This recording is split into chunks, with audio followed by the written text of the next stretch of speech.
This is laterite rock hollow number 3. This is a bit bigger. It's about 1.5 feet wide, and then it forms like a valley type of shape all the way till there.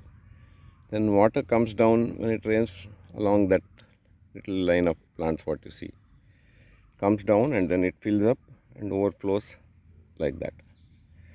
So there are about 10 little hollows are there, and this hollow, I think it holds a bit more water, and it is dominated by another set of species. Another means some little variation is there.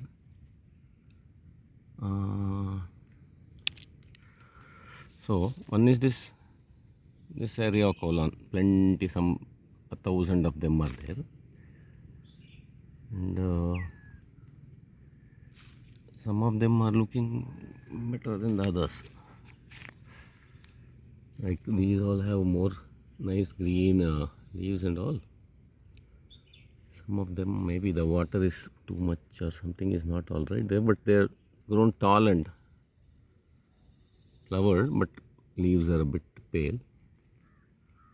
Lots of them are there and they look very freaky also. So this is the number one dominator of this patch.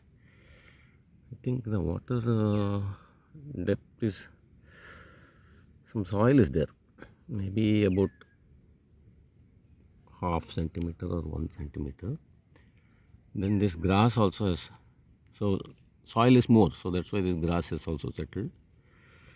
Then the unusual thing is this little one. I made a separate video of it already. It's called some mallotus or something like that. Anyway, I'll write it in the cover. That one is there in plenty in this little community. Very pretty little plants. And normally on the other, when that walking path and all, what I see, these samples are very, very small. But in this particular hollow, 2-3 quite big specimens are there compared to the others. For example, this one is almost 2 inches. So in a good location it does grow quite big and nice. Then there is one more specimen here. This also looks quite tall and nice.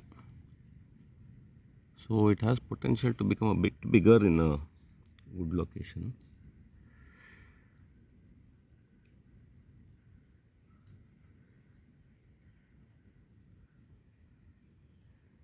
This one. It also makes some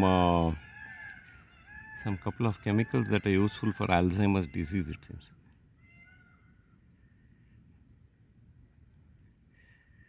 Very pretty plant.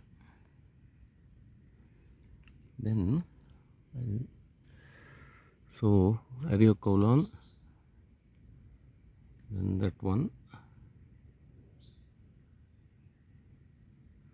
And the third thing, in the more exposed places, there is some very small kind of, the shadow is too much here. Underneath there are even smaller plants.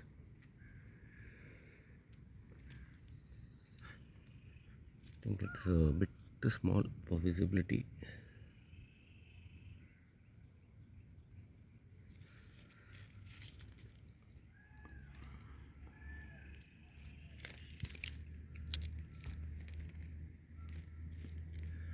Those little things, I have no idea what they're called.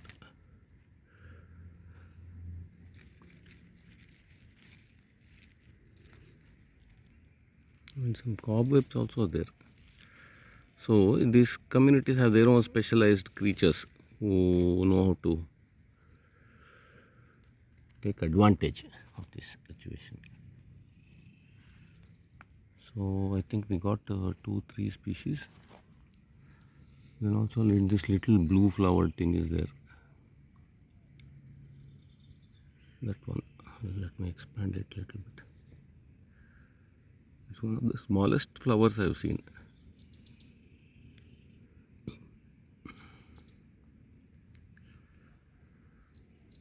That one.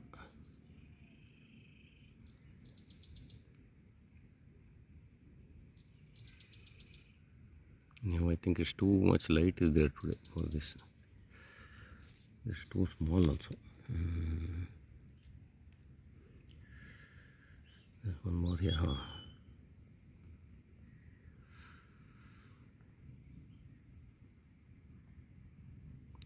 It's got outer, this thing is blue color, and inner portion is little white.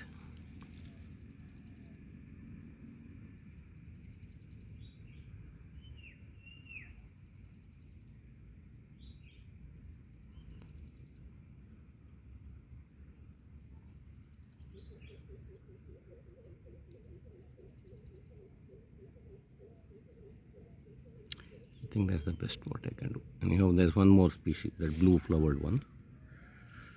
Then this pink one also is there. I think this one I've grown also. It comes in little pots and all you can grow. Though all the names I get confused. I have dealt with so many new species this year. One more feature is there in this. This is another plant. And this has that kind of a reddish stems.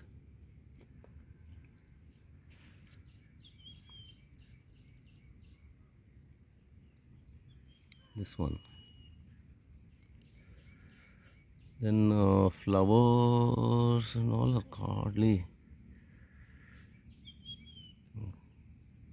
Don't see any flower in this.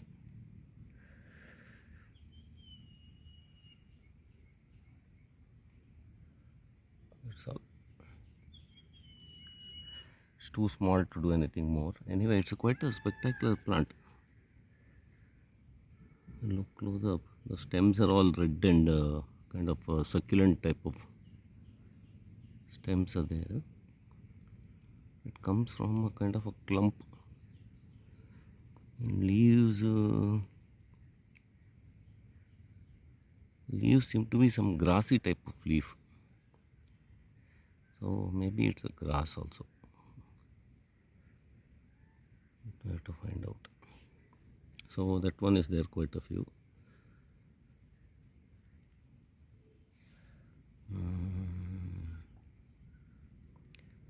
The species also, when I get the identity, I'll make a separate video on it. So this one is, I think I should take a sample of this.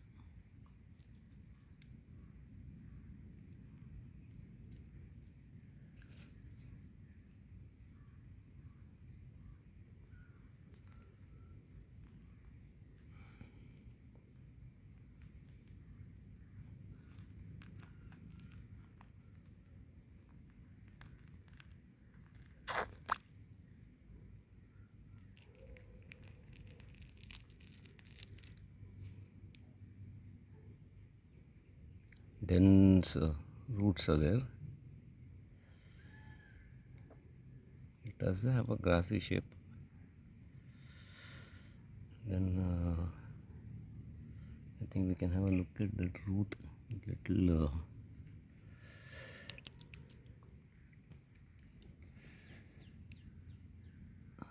magnification. So these kind of root networks are important. Whatever little nutrients are there, they suck it up nicely. And also there will be specialized those mycorrhizae or something it's called, that live under the soil and that help these plants to get the certain types of nutrients and all which they are not able to absorb easily. So this is one nice plant. Then this one already I collected, it does survive, but I think I'll take one more today since this is a doomed location. Maybe by next year it would have gone completely.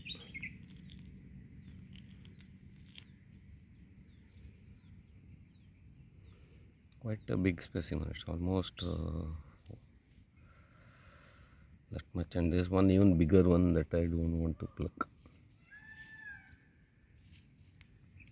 So apart from these 3-4 species,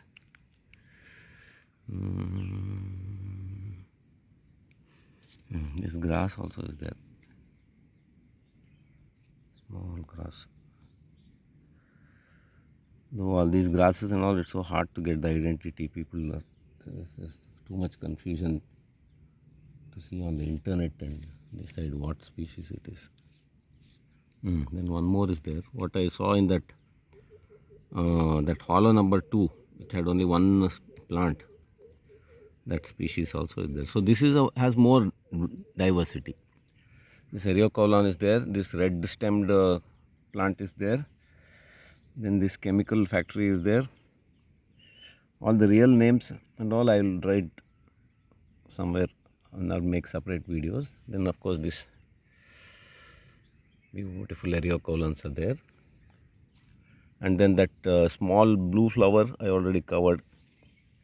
Then this pink flower also I covered. Then what else is there?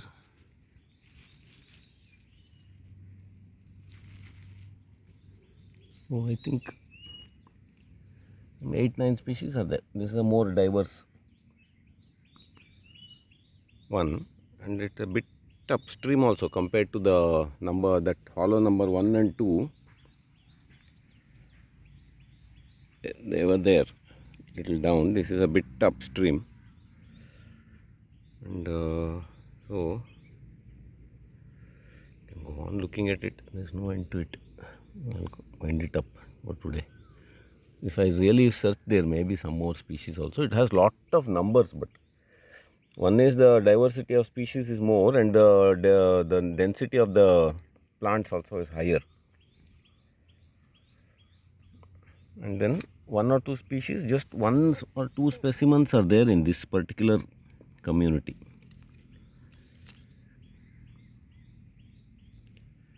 This one, only 1 specimen was there. It started raining, so that's it for today.